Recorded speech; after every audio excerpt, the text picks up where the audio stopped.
fiainako mihitsy no tsy ho feno tozary angatsika tsy mety ahenona fanany raha tsy hoay na hoe tsy hoany lakianao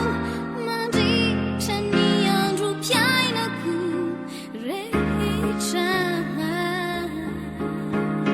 tapako ho maizina daholo izay rehetra manodidina raha tsy hoay na hoe tsy hoany lampianao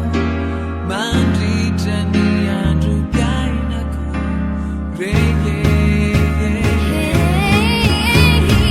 efa voatoro efa eno fa ianao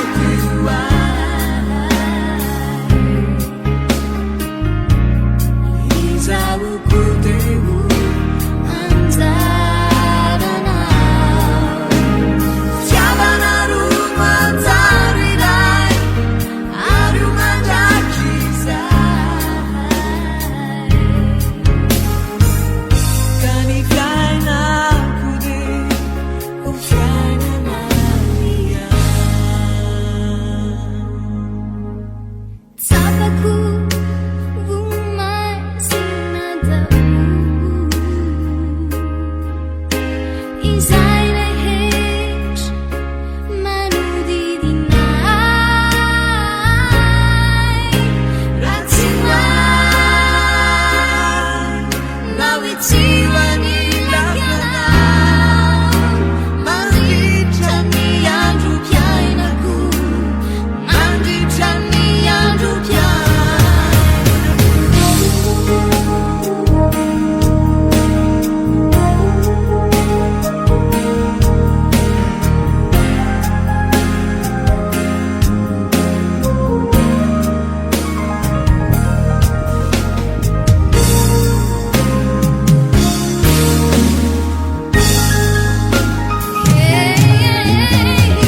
efa voatoro efa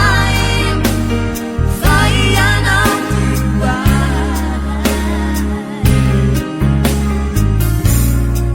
izahoko teo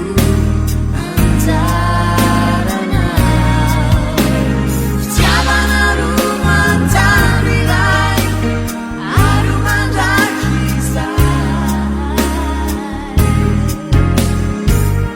ka ny fiainako dia ho fiainanao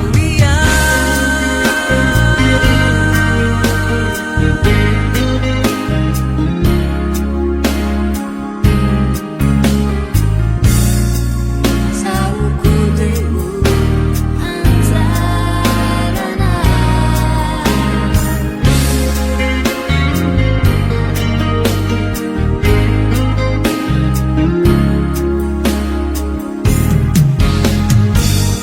ka ny fiainako dia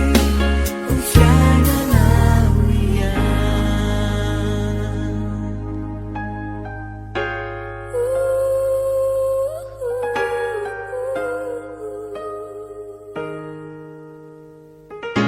Humiko anao ny tontolo